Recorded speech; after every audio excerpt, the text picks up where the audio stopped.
Good evening, everybody. My name is Scott Nelson, and I'm the area superintendent for Region 1. And we're going to take a few more minutes to allow people to join us. And we will be starting at approximately 5:35 p.m. Thank you.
Before we begin tonight's conversation, we felt it was important to acknowledge the tragic deaths of two Columbus City Schools students who were killed yesterday. The last 48 hours in our city have been a whirlwind, have been challenging, and have been painful. We want to acknowledge and validate those experiences. We are aware of the weight that many of you are carrying into tonight's meeting, and we want you to know that we're carrying it too. Before we get started, I ask that we all take a moment of silence to honor our students, Micaiah Bryant and Trayvon Dixon.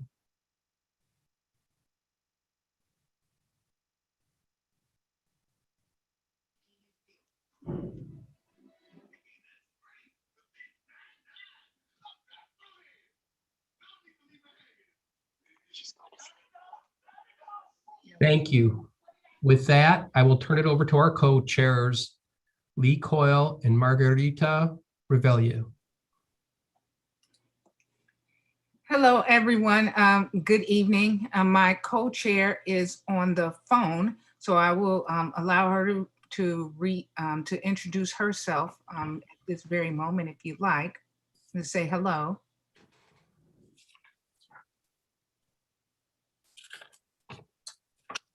All right. Well, good evening. My name is Lee Cole. Thank you all for joining us today. I'm a volunteer and a co-chair for Region 1 for the Columbus City Schools. My role here tonight is to help facilitate this conversation and take you through the agenda of the evening. What I will ask, if you could please keep your cameras on for the duration of the meeting and keep your microphones on mute until the discussion goes into the breakout rooms. If you have a question, we'd ask that you please use the chat function, and we'll have one of our other regional volunteers ready to assist you to make sure that you're heard. We acknowledge that we don't have all the answers, but we'll make sure that we address what we can in the chat.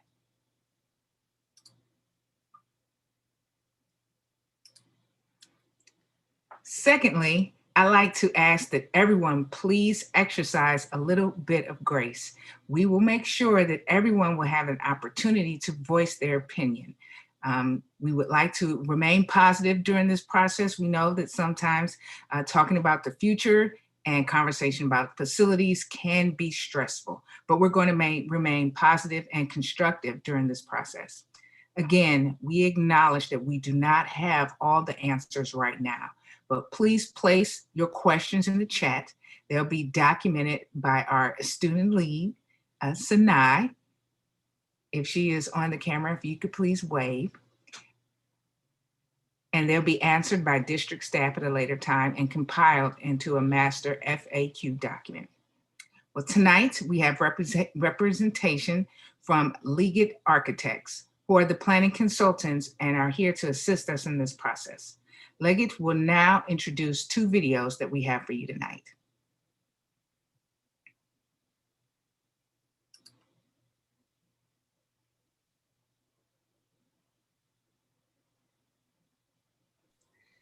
Good evening. Thank you very much, Lee. I'm glad to see so many of our community members here with us tonight to embark on this education facilities master planning project process. We have two videos that we'd like to share with you tonight, and we're sure that the first one will be very inspirational. It's one talking about the future and how that we can prepare our students to meet the demands of the future as the students matriculate through the schools and through pre-K, first grade, 12th grade, and seniors, and begin to choose their careers and look at technology and other innovative ideas that are in the future in which we want to help prepare the students. And the second video is one that is community-based, because we surely want to have the community engaged in the process. We want you to be part of the process, and we want everyone to be heard. So with that, Misty, if we can go to the videos, that would be great.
I'm as a educator of over 30 years. It concerns me when I see that, or at least what I believe is, we have communities that have become disengaged from their schools, and I just believe that our schools are a key element of any community and a key kind of bedrock of communities. And so I believe that we've got to better engage and more meaningfully engage our communities back into how we're thinking about our students and how we're thinking about the design of our schools.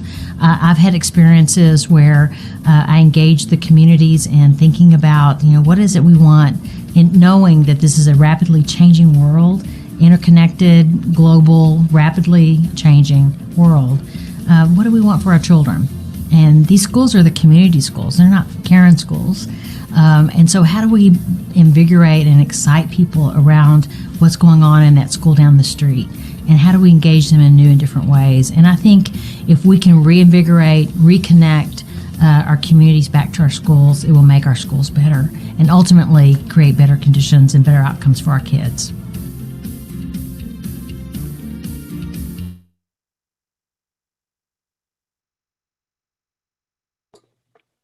Thank you for that.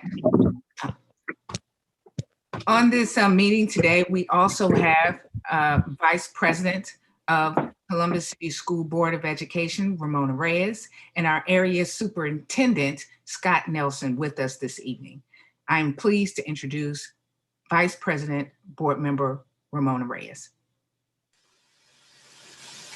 Thank you, Lee. Hello, everybody. As stated, I'm Ramona Reyes. Over the past year, you have helped create a community vision of our CCS Portrait of a Graduate. This long-term vision is the basis for the district's new short and long-term strategic master plan. And to fully execute this, we need you today. Our spaces need to be a community focused and welcoming, and within the design, help address past inequities of our district based on our neighborhood or area of town. Our spaces must work for all of our students. And I know it's a tall order because we've been working at this for a very, very long time. But your ideas and dreams are what will help create our reimagined spaces.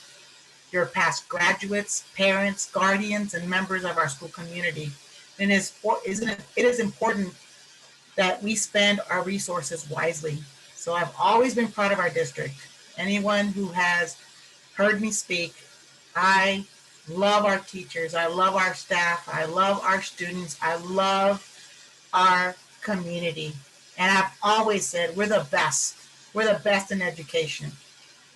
But what we need is for our buildings and our district and our community to reflect exactly what I say every day and exactly who we are and who we represent. So thank you community, for being here today and helping us through this. Thank you, Lee Cole, for helping. And Margarita Rivera is on the line. Her primary language is Spanish, so she's a little shy in saying hello to everybody today, but I will do that for her. But she is on the line, and she is actively listening. Thank you to our student lead, Sinai Hanks, and our family ambassador lead, Gina Schimmer. Again, thank you very much for everybody being here. I look forward to hearing what you have to say and envisioning what Columbus City Schools of tomorrow will look like. So with that, I'd like to reintroduce Area Superintendent Scott Nelson. Thank you, Vice President Reyes, and welcome everybody. What an exciting time we have. And just want to thank you for it. We go through a long day, and to come to this really shows and illustrates your commitment to your community, which is the West Side.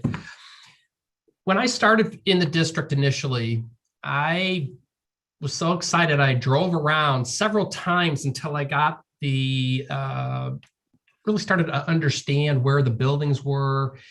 And as I went from building to building, I was going and seeing neighborhood to neighborhood. And I realized that the West Side is a special community. The reality of the West Side is that it's dealt with challenging times. We know this. But at its core, the West Side is characterized by a group of students, families, teachers, support staff, administrators, community members and community leaders, and businesses that are in this community, which is just so rich with history, whom care deeply about each other in their neighborhoods. West Side families stay on the West Side, whom are diverse community of individuals, are known for their perseverance and grit, and who want a better future for their kids and the West Side community. Region 1, or the West Side, is made up of 18 schools,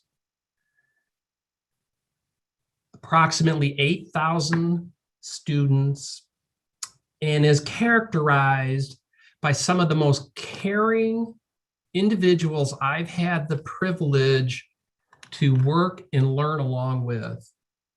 12 elementary schools, 3 middle schools, and 2 high schools. And part of the learning here on the West Side is not only is it embedded with creative teaching and programs, but also a strong career tech program that is in 3 of our secondary schools. A robust avenue to a better future for our kids and the West Side community is by participating and engaging in the FMP process. And part of that is, as we go on after our first meeting, is going out and talking about it and telling people you know about what's going on in Columbus City Schools and what is going on the West Side. Equity needs to be a big part of this conversation. Keeping equity at the center of the conversation to make sure every neighborhood, every region, and school building gets what they need to meet the full vision of academic success. The importance of the facilities master plan process is vital to the West Side because our schools and the community are interwoven. They're connected. We are together. Strong, robust schools equals strong, robust communities and neighborhoods. This is your opportunity, not only tonight, but in future meetings, to help shape the district's future and be a part of the process to share ideas, needs, and strategies. And lastly, I end with the West Side is the best side. Thank you.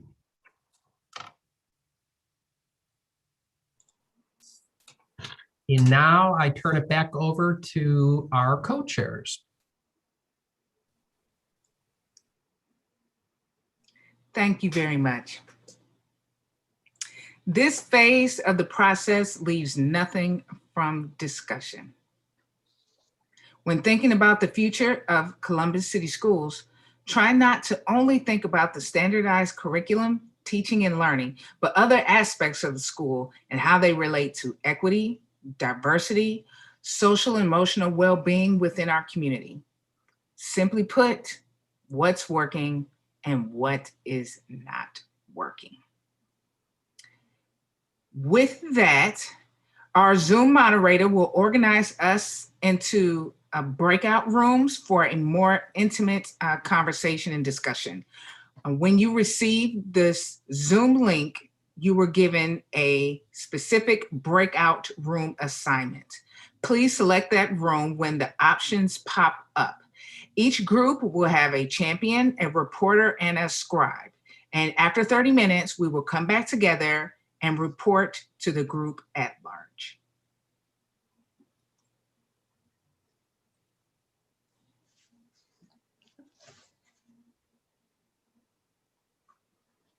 Let's see, thank you, Lee.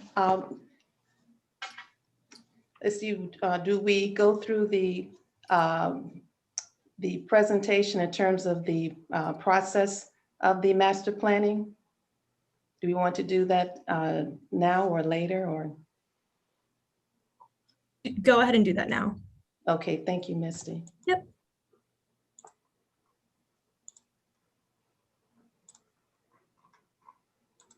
Well, good evening again. My name is Melva Williams Argyle, and I am a proud parent of 2 graduates from the Columbus City Schools, Independence High School. And it's an honor for me to be a part of this process and part of the team, and to share with you a little bit more background in terms of the facility master planning process. So again, thank you again for being here tonight. So we're embarking on phase 2 of the district's educational facilities master plan, where we want world-class facilities that will prepare members of our community to reach their full potential. And the master plans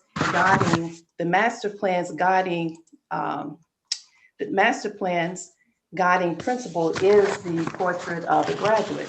So the community engagement process started in April, and this is what we're embarking on this month, and it'll run through December 2021. And ultimately, we'd like to have a successful vote in November of 2022 that will fund this design and construction master plan. So the district has retained the services of an educational facilities planning consultant to assist them in executing their district-wide facility master planning process.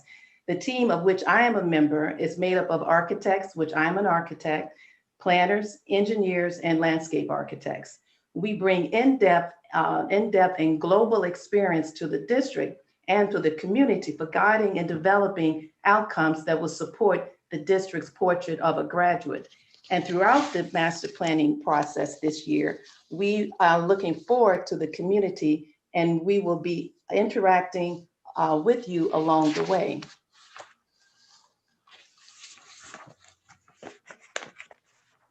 So phase 2 of the master plan, the master planning process for the district was chosen because of these particular steps. This master planning process places the community at the center of everything. The 5-step process explores the essence of your community and discovers what is extraordinary about the district. So the community shall be leading this effort using a proven process that results in a roadmap that shall result in equitable, state-of-the-art, and community-centered learning facilities that support active learning, provokes curiosity from diverse learners, and centers around the philosophy of how buildings teach and foster healthy and dynamic teacher and student relationships. So I hope you're finding this exciting, but let me explain further.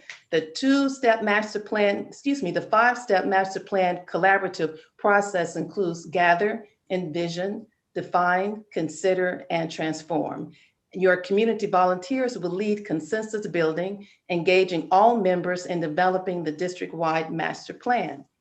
So Envision is involved in setting goals and expectations for your future learning environment.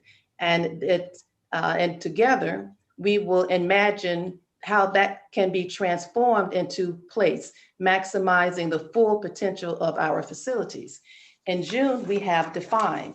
And the Define process is your current and future programs and space needs, both in a quantitative and a qualitative way, and listing the spaces that are required. And then we have Define. And Define, we have PowerPoint there, sorry. We have Consider. And in the Consider phase, we have options, and we test to see what's the best fit for the program and facilities and the site. And then lastly, we have Transform. And Transform in the process is a purpose into place. So through a consensus building process, we'll support you in selecting the preferred options that best meet your needs, mission, and budget. But for tonight, we're here to discuss step 1, and that is gather. And as you can see on the screen, there's a litany of exercises and tasks that the consultants and with you and the community will undertake. from collecting existing data in history and drawings, looking at traffic studies, researching and recommending sustainability and energy standards, conducting site analysis. But one of the most important aspects of the gather step is that which is highlighted in yellow. And that is survey stakeholders on their perceptions of the existing facilities and sites. And we want to observe, and if it weren't for COVID, I promise you, we would be in facilities so that we can see how teachers, staff, and parents are engaging within their existing environment. But also the key is that we want to document a day in the life of a student or teacher through video and photography. And we're really looking forward to that, hopefully in September, if we can, when we do get through COVID-19. So moving right along, just a little history here, that in 2002, which in 2002, Columbus City Schools introduced a facilities master plan and forged a cooperative effort between the district and the community to foster increased achievement by providing appropriate accommodations for students, academic programs, building foundations for learning. And out of this exercise, since then, there have been 46 district schools serving more than 22,000 students, which were in 1 through 3 segments of the facility master plan, and they were renovated or reconstructed into 21st century environments. So just as unique and diverse as our students are at Columbus City Schools, so are the district buildings that serve them. So our schools will be more than brick and mortar. We want them to be community centered and hubs that bond and build neighborhoods. That's why your input and opinion for the facilities master plan is key. And also that's why we'll have your input and your opinion matters on the facility master plan committee, so we can shape the schools. So over this past year, we've engaged the community to create new educational vision with the Columbus City Schools Portrait of a Graduate, which will be unveiled soon. And this long-term vision will serve as the basis for the district strategic master plan. So with the planning team here and the Board of Education, Columbus City Schools, we're all personally invest in each of our students to prepare them as productive global citizens of the 21st century. And we owe that to the students and the communities to make this happen. Our students and proud graduates are counting on us. Then also in terms of the structure, it is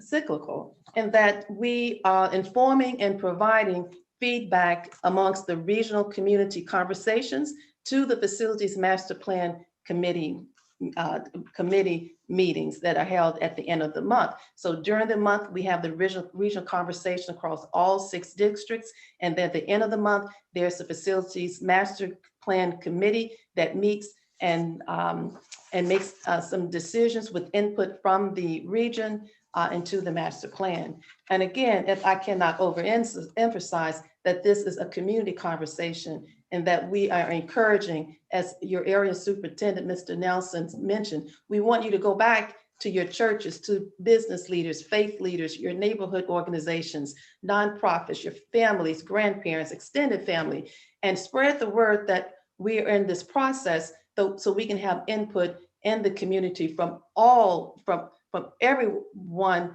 in the community within in your region and Region 6. And also in terms of the structure, as we mentioned earlier, we have the regional community conversations, which are made up of the co-chair, student lead, and a family ambassador lead. And then all those folks that we mentioned on the previous slide in terms of community, though this is us that will be in that conversation. And then at the end of the month, when we have the Facility Master Plan Committee, that is the chair of committee by Jim Nagrin, you'll have a representative, there'll be representatives from each of the 6 regions. So Region 1, your co-chairs and your student lead, you will have a seat at the big table, where final decisions will be made about the Facility Master Plan. And again, you can see this is repeated for the remaining 5 regions as well. And then who attends these meetings? Well, again, we're so happy to have the community volunteers who will be leading this process. So you have your two regional co-chairs, Lee and Margarita, and then you have your breakout room manager, which will be with, let me slow down on this one. So you have a meeting host who has been Lee, and then you have a breakout room manager, which I presume might be Margarita. You have your chat function monitor, your student lead, and your Google Docs monitor, family ambassador lead. And I believe that is tonight, that's Sanai Hanks and Gina Scheimer. And then also in the meeting is someone like myself on the team, which is Robin, Dennis, or myself, and you'll meet them as we go through the month and through the process as one of two of the planning consultant reps. And then let's talk about schedule, because we surely do want you to mark your calendar, put a pin on it, because we want you to participate throughout the process. So please put a pin on it. For April, May, and June are the months in which we will have community forums. Gather in April, Monday, well, community forums will be held Monday, Wednesdays, and Thursdays. April, 5:30 and 7 to 2. There'll be 2 evening meetings a piece. So Gather, Envision, and Find are in May and June respectively. And again, Monday, Wednesdays, and Thursdays, they're 90 minutes, and 5:30 and 7:30. And yours truly, along with Robin and Dennis, will be presenting and attending those meetings along with the community. And then lastly, we have step 1, as Mr. Nelson had mentioned earlier, your area superintendent. These are the facilities for which throughout the whole district that will be part of this master planning process. So the 6 regions from west, east, central city, south, northwest, and southeast, and your special programs, and also your facilities of 112 total. So that includes your high schools, middle schools, elementary schools, and your 6 instruction schools. And at this point, I believe I'm to turn it back to your meeting host, who can discuss a little bit further about the breakout sessions. Thank you very much, Melva. As I said before, now is the time where we're going to go into our breakout rooms. Each of you should have received a number to coincide with your breakout rooms and the emails that you received. So if you could look at your emails and then select your breakout room, that would be wonderful. Also, you will be filling out a Google form. I believe that will be in the chat if you did not have that in your email. So looking for robust discussions in your breakout rooms, and enjoy.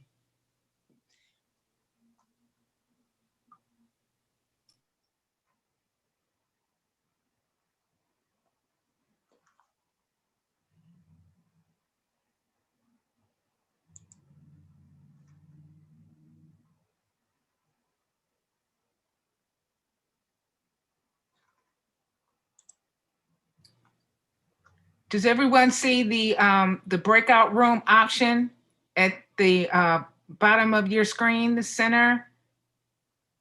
If you don't see it where it says participants, possibly chat, screen share, it's 4 little squares. It says breakout rooms.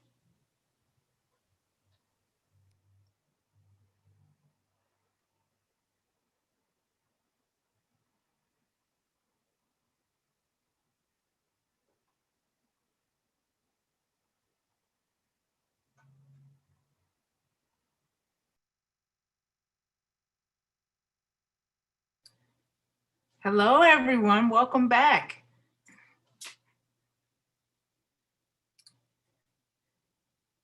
Now, I will give everyone a minute or so to kind of collect your thoughts and select a leader to speak about what, I guess, give some feedback for what has transpired in your group. So I'll wait a minute or so, and then we'll call on some breakout rooms to give a brief overview of what you shared and what you learned. I think we started with over 40 participants. I think we have everyone back.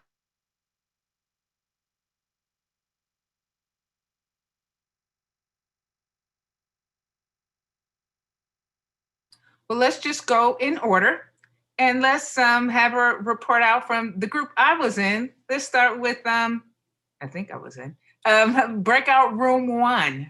Who is our speaker, and give us an overview of what you shared in your group? We didn't select one, but I'll volunteer unless somebody else wants to. You're it, Dave. Okay. We had a wide-ranging discussion. I'll just briefly the strengths of the school district, the facilities, as we looked at our facilities, especially at the high school level, that our schools have been like a beacon to the community, an icon. They are community centers. It's how people feel connected to their community. That we, stately structures, at least as far as our older buildings are concerned, that perhaps we can use that and utilize that in such a way to have a building trades incubator space, since we have an older structure, to help students learn construction or reconstruction of older buildings. Also along that line, some other isolated programs at various schools have been exceptionally strong. That we've got the computer science program at Briggs, the engineering program at West, that we can nurture those types of programs into almost a BizTown type program or idea foundry type facility within whatever, especially at the high school level, that they transform into. I hope that covers the strength. The other thing we said about strengths was an exceptional faculty and leadership, that our principals and teachers really are committed to our kids, and it is apparent by their daily actions. On the weaknesses side, or areas where that we see challenges, access to programs, and in particular, a support network for students, especially if they're living far from their high schools, or in particular coming from very challenging circumstances, that they have transportation to and from school, especially if they're engaged in some type of after-school activity. And then the whole question as far as equity is concerned, that West Side, in particular, high schools are the only section of town that have not been renovated or rebuilt over the past 20 years. Every other section of town has at least had part of their high schools rebuilt completely. The West Side has unfortunately, that has not occurred, and folks, I think, will be very reluctant to support any type of bond issue effort unless there's some specific promises about what may be done on our end of town. We're not asking for anything more than anyone else, but we certainly want to be treated equally to everyone else. Well, thank you so much, Dave. Scott, our area superintendent, is there anything that Dave did not cover that you'd like to add? I think Dave did a wonderful job, and I would just like to reiterate, when we were talking, we had a robust conversation on both questions, but we did talk just to talk about the equity a bit, and just that access to opportunity.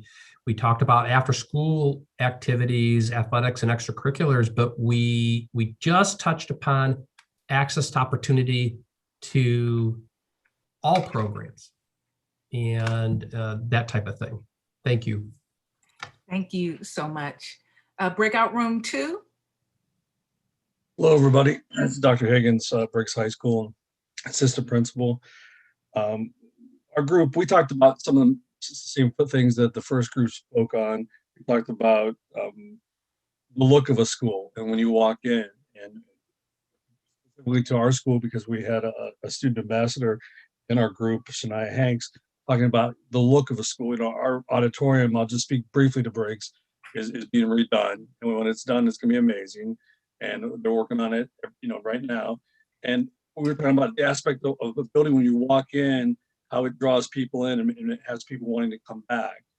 So Shania was talking specifically, if you don't mind, about bids, and she absolutely loved, she went through bids and how it was just her favorite school because, you know, how it was designed, laid out, it was modernized, and how it was welcoming to her, the physicality of the location.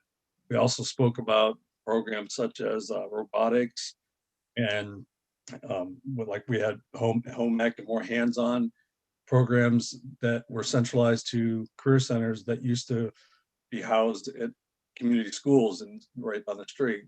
And, you know, is there a future in that capacity of going back towards that if possible?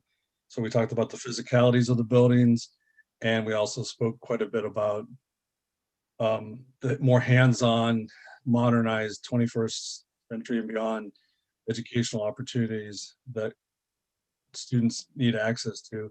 And lastly, we talked also about sports and buy-in, and we have a new PBIS program at our school, and that, you know, we feel like it's going well, but that's just one step to try to get additional student buy-in, where the school is a place where the community wants to actually come and house events and interact with us a little bit more than we currently have. I think I got the essence of it. Thank you so much for sharing. Our next group, breakout room 3. I can go ahead and share for breakout room 3 unless somebody wants to interrupt me and take over. No. All right. We also, to start with some of the positive things, we also talked in our group 3 about just the level of teacher concern, the level of teacher compassion, the level of engagement that our staff has with our students. I said that that's very apparent. One of the guests in our breakout room actually works in the library system and receives a lot of our students. And that's a wonderful way to get some of the student perspective feedback back from kind of what they're seeing on their end. And some of that teacher conversation was directly from those students. More on the things that could be improved, so to speak, to kind of help our system overall. One of the main focuses that we spent time talking about was transportation. Transportation and the consistency of the bus pickup times, drop-off times, consistency of buses showing up to our stops in general. And then one of the other ones that we talked about regarding the transportation department were the language barriers that our families experience when they call into the transportation department. If you're aware, if families have a question on, you know, where their child is at a particular time, there's a number that they can call. However, it's not as often as we would like it to be that they're able to get in touch with somebody that speaks the same language that they do, that's able to kind of relay that important information that they're looking for. Another topic that we talked about was prioritizing intervention and not jumping directly to consequences, looking more into as why are the students feel this way? Why did the student behave this particular way? And not necessarily responding quick off the consequence, but looking more deep into what can we do in the system to make sure that we're putting things in place so our students are not feeling this way or they're not behaving this particular way, and looking more at the ground root causes of those.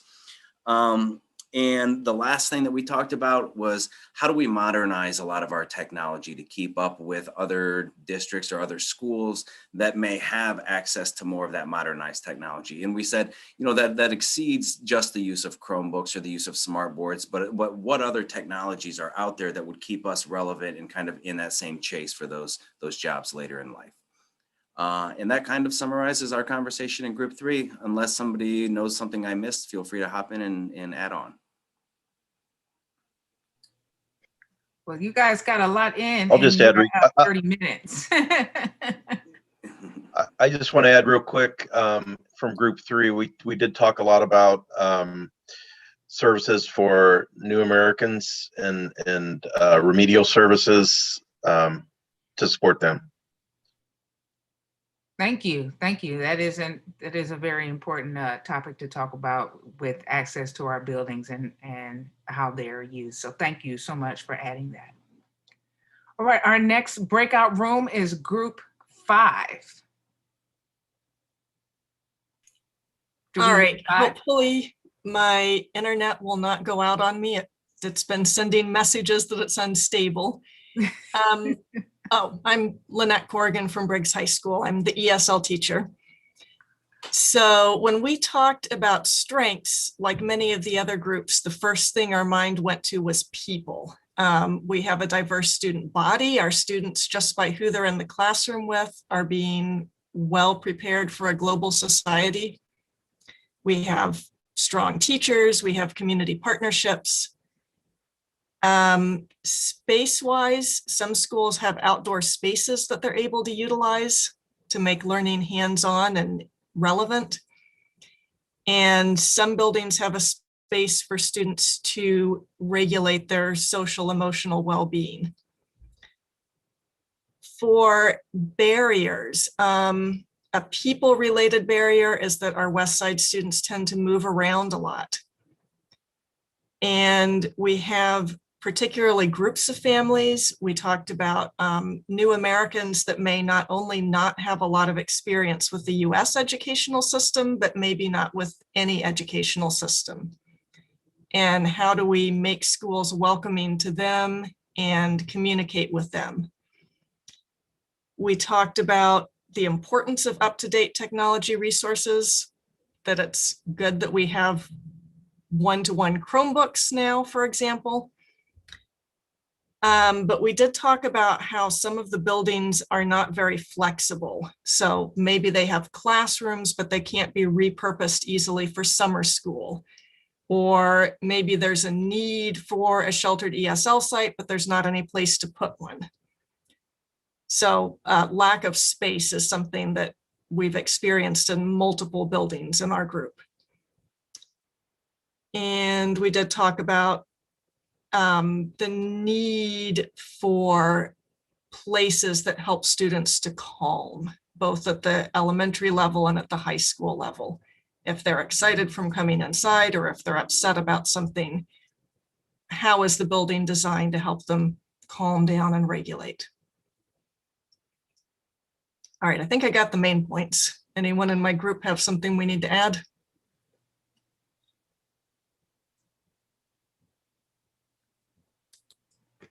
Well, thank you. Thank you very much. So far, this has been some very good information. I mean, transient communities, incubators, space, English as a second language is barriers. So wonderful, wonderful conversations within your groups. I'll move on to breakout room 6.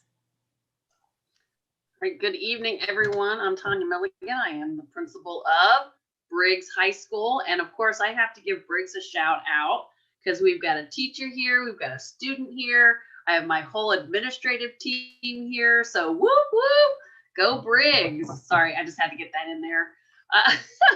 Thank you, Gina. Thank you. Thank you. So we actually spent, and I was nominated to speak via text. So just so you know that, I'm not just jumping on in there, but I would do that too. So we spent a lot of time talking about strengths. So that was really kind of fun. I think we have a tendency to really focus on the challenges a lot because that's our nature, is really to solve problems and figure things out. And so it was really fun talking about things that we saw as strengths in our community and in our schools. So we talked about the trauma-informed practices that many of us have adopted, and some of our schools have really integrated that into our daily practices. So that was a focal point of our conversation, as well as the school improvement process, really being committed to that and seeking improvement in the instructional practices and the teaching and learning. We talked about career pathways and college pathways for our students, and students having an opportunity to get credentialed and walk out of high school being able to get a high wage job, as well as having the opportunity while they're in high school to be on a college campus or teach college classes in the high school, taught by a Columbus City school teacher. So that was a really fun conversation to have. Also, family involvement. and the commitment of our families to the educational process, especially at the elementary level. And parents really being involved in the schools. The challenges, and like I said, we didn't spend as much time on that, but of course, we like to solve problems, so there's certainly many things that we can focus on. One of the things I think was probably for me, one of the most interesting concepts was the fact that we have resources, but sometimes our families don't take advantage of those resources. It could be a sense of pride. It could be just not knowing about those resources or not being able to connect with us and communicate those needs. And just getting those resources to our families to help benefit families and their children. That's been a challenge. I can reiterate the infrastructure challenges that we experience. One of our participants talked about the lack of air conditioning in her school. And, right now it's kind of okay, but in a couple weeks, probably not going to be okay. And so, and it does impact education. And I really appreciate the fact that she said, we don't use that as an excuse. We still teach and we work hard and we do the job. But I mean, everybody has to recognize that it's 1,000 times harder to teach kids who are melting or freezing in the classroom. That's just real. So that was a great conversation having. And we also talked about some of the challenges of the cultural competencies of our staff, and being able to, have better understandings about all of our students and their cultures, and being able to be respectful and responsive, whether it be consciously or unconsciously. Our goal is to support kids. And if we're unconsciously harming them, that's a real barrier to education. So I think, what do you think, team? We good? Did I get everything? Yolanda, I'm looking at you. Yay! Thank you so much. We're going to keep it moving as time is winding down. Breakout room 7.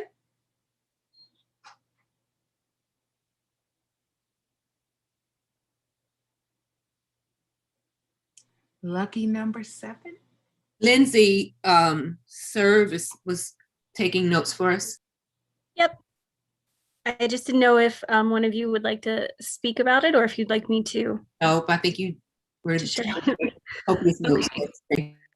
Okay, so we talked a lot about the physical buildings and what they could or should be like. So there was some discussion about kind of the overall decor of schools, that schools shouldn't look like prison. Students should have access to light. There should be windows and sunlight coming in for them to see. At the same time, there need to be larger spaces in the classrooms and common areas like cafeterias to help facilitate social distancing. And we talked about the possibility of having flexible seating for kids to help them to self-regulate. And the possibility, if there are new buildings or newer buildings that would be renovated, to have flexible walls to help expand one classroom into 2 or more. And we talked about what can be done in the buildings to encourage students to stay awake or alert. There was some discussion about how many of the students come to school so tired through no fault of their own or for a myriad of different reasons.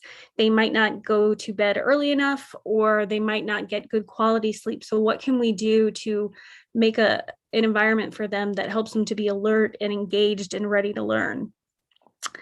There was also, related to social distancing and other concerns that we've had over the past year, some discussion about what can be done to the ventilation systems to upgrade them to help with ionizing air, and seeing what we can do to help with preventing the spread of germs, and just some of those kind of COVID specific topics that are on people's minds right now. Questions that came up were about if any plans, designs, or models for upgrading buildings or creating new buildings are already in place, what the timeline would be for that, and when that would be presented to the community. Oh, and one a small thing that we also talked about was the physical space in terms of color, because the color yellow can sometimes be a trigger. So having calming colors throughout the school, blues and pastels. Wow, that's amazing. I don't think so far no one has discussed that aspect. Very nuanced. Thank you so much, Breakout Room 7. May Breakout Room 8. Okay, breakout room 8. I don't want to, just to echo what a lot of other groups have said, we talked a lot about the importance of students being comfortable. That's everything from the appearance of the building, a school they want to go to and be a part of, down to the bathrooms. How comfortable are the bathrooms? How accessible are they? That was part of it. The other part we talked about was safety, especially the concern about students who are walking to school, and pedestrian safety coming up to the buildings is a big topic that we talked about quite a bit. I think everything else we would be echoing what other people have said regarding air conditioning and cooling and warmth and that kind of thing. Thank you so much, John. Our final breakout room, 10. For our group, we talked a lot about needing to kind of future-proof our schools so that, we can constantly have that upgrade and stay with the times and be able to teach our students, as the world and the technologies advance. And what kind of roadblocks will come with that? We've got a lot of teachers who are in a very comfortable space, and what kind of things would need to be done to get them outside of their comfort zone and being able to change maybe the way they teach. Learning styles for students differ, and being able to bring those aspects into the buildings. We also talked about having bringing a more of a community feel in, and having maybe one of the buildings being more of like a satellite hub where the community can come in and use it for different activities or outside learning and fostering creativity, kind of in partnership with like a community center, and having that central hub for a community to go into. And then I think a lot of it we didn't really talk about a whole lot more because we were kind of going in depth with some of these things, but I think a lot of it kind of circles back to what everybody else has been talking about. Thank you so much. I want to give our family ambassadors, our family leads from the groups, if one or two or three of you would like to give some final thoughts on what you've heard in your groups or what you've heard overall, we would welcome that.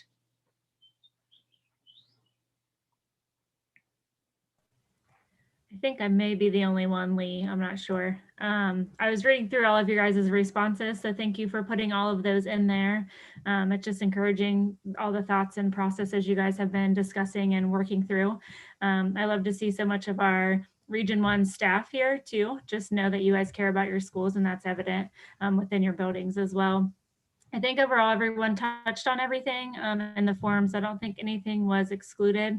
I do feel that there wasn't as much talk about, you all mentioned it, mostly all of you mentioned it in your form of some capacity. And some of you did mention it when you were talking, but we do have a very diverse population in the West Side as far as families from all different regions and cultures and different ethnicities. And so a lot of the responses talked about having more resources available to our ESL families, and then also learning their cultures a little more so we know how to effectively reach them within our buildings. Sometimes we have the mindset of like American education, and one of you touched on their education being a little different from whatever country they're from, and so just kind of learning how their cultures work so we can effectively reach them. I think those were a couple of things that weren't directly touched on, but a lot of you mentioned it in your responses. But overall, very encouraging, both as a parent in Region 1 and as a family ambassador. I'm thankful for all of you. So thank you. Thank you so much, everyone. Thank you for presenting your thoughts and your ideas. All of this information will be incorporated into a conceptual thinking of how this master plan will come together. So everything that was discussed, all of your comments, the comments from here and the comments from the other community discussions from the 5 other planning regions will be reviewed at the Facility Master Planning Committee. The review process will lead to future questions and upcoming surveys and discussion points for the future. We would welcome you to join us on Wednesday, April 28th at 6 p.m. by tuning in virtually, as this meeting will be live streamed on the district's Facebook and YouTube pages. Once again, thank you so much for sharing today. Please look out for a new survey Envision phase in early May, and we all look forward to our next community discussion. Thank you so much. Your input is greatly appreciated. Thank you so much for giving your time this evening. Good night. Good night, everybody. Thank you, everybody. Good night. Thank you for having us. Thanks.